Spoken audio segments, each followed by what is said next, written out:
Good evening friends, आप सबों का हमारे चैनल एके ट्यूटोरियल्स में स्वागत है।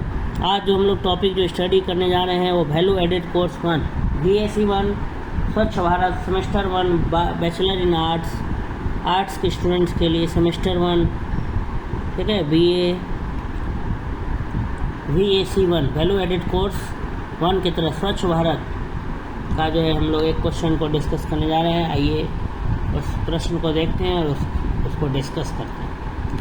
क्वेश्चन है, कूड़े करकट के निस्तारण की विधियां बताएं। Explain the methods of disposal of garbage.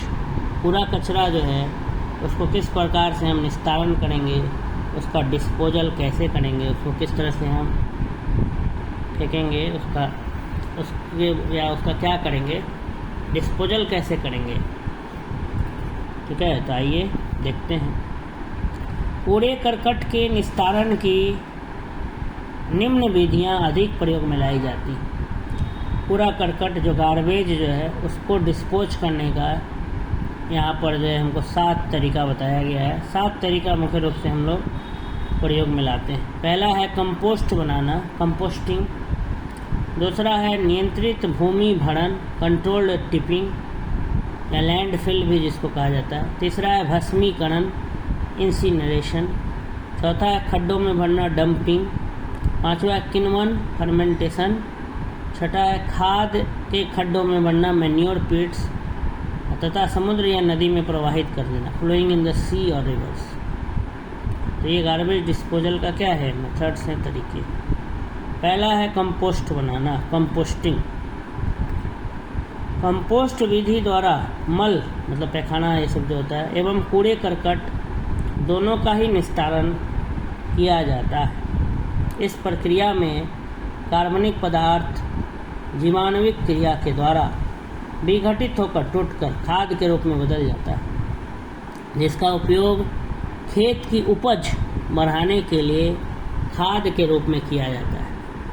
कह रहा है कि कंपोस्ट विधि द्वारा मल एवं कूड़े करकट दोनों का ही निस्तारण किया जाता है।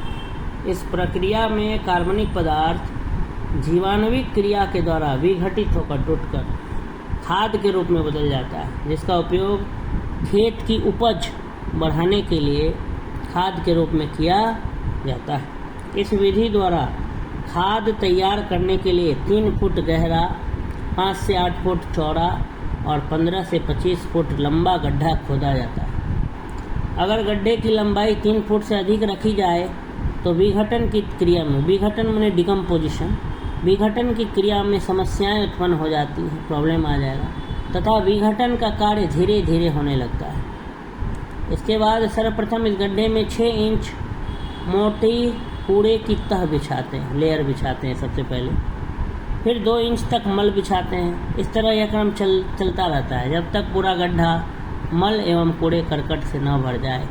परंतु इसमें ध्यान देने योग्य यह बात है कि ऊपर की तह, ऊपर का जो लेयर होगा, हमेशा ही कूड़े करकट की होनी चाहिए तथा इसकी मोटाई 9 इंच रखी जाती है।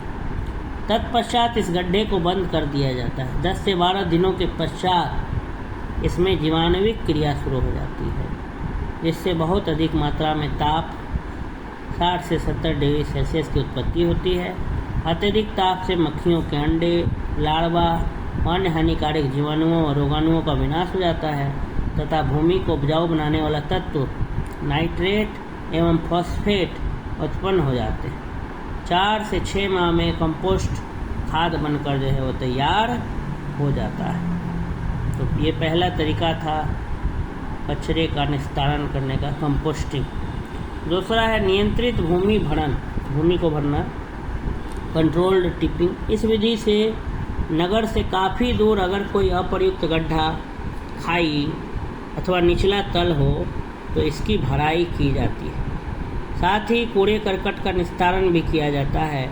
परंतु वे गड्ढे जिसमें कूड़ा भरा जाता है वे भूमिगत जल, ग्राउंड वाटर का जो सोर्स है उससे, जैसे कुआं, तालाब, इस झरना, इससे 300 से 400 फीट की दूरी पर होना चाहिए। भूमि में विद्यमान गड्ढों को भरने के लिए सर्वप्रथम सबसे पहले नीचे ठोस पदार्थ जैसे पत्थर, ईंट, कंक्रीट, कांच के टुकड़े, लकड़ी आदि डाले जाते हैं। इसके बाद 6 से 8 इंच कूड़ा डालकर पुनः 8 से 10 इंच मिट्टी की एक तह डाली जाती है। इस प्रकार यह प्रक्रिया तब तक चलती रहती है जब तक कि पूरा गड्ढा भर न जाए। गड्ढे के भर जाने के पश्चात इस भूमि पर खेती की जा सकती है। इस प्रकार के भराव में जीवाणुविक क्रिया होती है, जिसके कारण भौतिक और रासायनिक परिवर्तन होते हैं। फलतः वहाँ की मिट्टी जो है उपजाऊ बन जाती है तथा हानिकारक रोगाणु, मक्खियों के अंडे, लार्वा आदि अधिक तापमान के कारण 7 से 10 दिन के भीतर ही मर जाते हैं। परंतु ध्यान रखें, ऐसे स्थान पर मकान बनाने से पहले पूर्व 8 से 10 वर्ष तक कृषि कार्य क्या करना चाहिए, किया जाना चाहिए। उस पर अगर 8-10 वर्ष खेती कर लें हम तो ज़मीन फिर से मजबूत हो जाएगा, तब उस पर घर बना सकते, नहीं तो घर धस जाएगा। तीसरा है भस्मीकरण, इंसिनरेशन। यह कूड़े कर भस्म कर देना, मैंने जला देना, जला करके इंसिनरेशन। यह कूड़े करकट के निस्तारण का सबसे उपयुक्त एवं सर्वोत्तम विधि। इस विधि द्वारा भस्मीकरण यंत्र या भट्टी बनाई जाती है, जिसमें सूखे कूड़े कचरे को क्या कर दिया जाता है, जलाया जाता है। जलने के पश्चात कार्बनिक पदार्थ कार्बन डाइऑक्साइड CO2 और नाइट्रोजन में बदला जाता है। साथ ही कूड़े की मात्रा भी सिमटकर 1/4 हो जाती। इस राख को क्लिंकर्स कहते हैं। इसका उपयोग भवन निर्माण एवं सड़क बनाने में किया जा सकता है। भस्मीकरण करने से पूर्व यह अच्छी तरह से ज्ञात होना चाहिए कि भस्मीकरण का कार्य नगर अथवा आवासीय स्थान रेसिडेंशियल एरिया से काफ़ी दूर होना चाहिए, ताकि उससे निकली दूषित, हानिकारक एवं विषैली वायु सार्वजनिक स्वास्थ्य को प्रभावित न कर पाए। यह विधि सबसे उत्तम, संतोषप्रद एवं स्वास्थ्यप्रद है, परंतु अधिक खर्चीला है, क्योंकि भस्मीकरण यंत्र क्रय करने में, खरीदने में धन की क्या होती है, आवश्यकता होती है।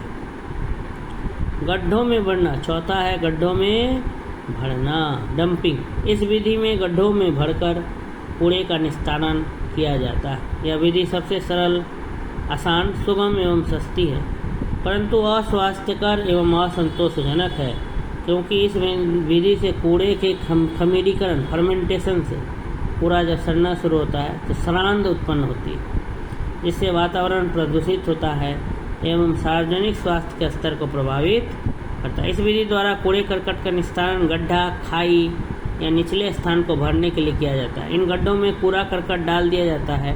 बाद में 12 इंच तक की मिट्टी की एक तह बिछा दी जाती है।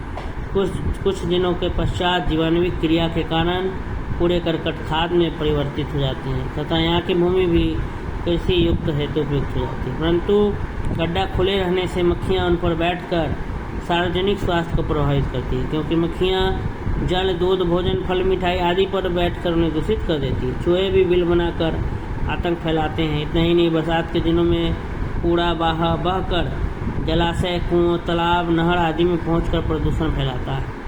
अतः यह विधि सरल, सुगम, सस्ता होने के बावजूद भी सराहनीय एवं संतोषजनक नहीं। विश्व स्वास्थ्य संगठन WHO ने भी इस विधि की कड़ी आलोचना की। 5वां है किण्वन फर्मेंटेशन। विभिन्न विकसित देशों में कूड़े करकट का निस्तारण किण्वन विधि के द्वारा किया जाता है। इसमें सर्वप्रथम कूड़े करकट को एकत्रित करके इनका वर्गीकरण छलनियों से छानकर किया जाता है। स्वचालित छलनियों से राख, कोयला, बालू को अलग कर लिया जाता है, जिसका उपयोग ईंट बनाने में किया जाता है। टूटी फूटी शीशियाँ, धातु, पत्थर, टीन, कांच का सामान, प्लास्टिक के टुकड़े आदि का उपयोग सड़क बनाने तथा शहर से दूर गड्ढों को भरने में किया जाता है। शेष बचे कार्बनिक पदार्थों का किण्वन रासायनिक विधि द्वारा किण्वन कक्ष फर्मेंटेशन चैम्बर में किया जाता है। कुछ महीने पश्चात ये कूड़ा खाद में बदल जाता है। फिर इसका उपयोग खाद के रूप में खेती की उपज बढ़ाने हेतु किया जाता है। छठा बिंदु है खाद के गड्ढों में भरना, मैन्योर पिट्स। इस विधि का प्रयोग अक्सर ग्रामीण क्षेत्रों में किया जाता है, जहाँ की कूड़े का निस्तारण की कोई निश्चित व्यवस्था नहीं होती। प्रायः घर के पिछवाड़े में या घर से थोड़ी दूर पास के खेत में गड्ढा खोदकर उसमें घर से निकले कूड़ा करकट, गोबर, घास फूस, पत्ते मवेशियों के मलमूत्र, राख आदि को भर दिया जाता है तथा प्रतिदिन कूड़ा डालने के पश्चात ऊपर से मिट्टी बिछा दी जाती है। 6-7 महीनों के पश्चात जीवाणुविक क्रिया के कारण ये कूड़ा करकट खाद में बदल जाता है। इस खाद का उपयोग ग्रामीणों द्वारा अपने खेतों में कृषि उपज को बढ़ाने हेतु किया जाता है। यह विधि सस्ती, सरल, सुगम एवं संतोषप्रद है।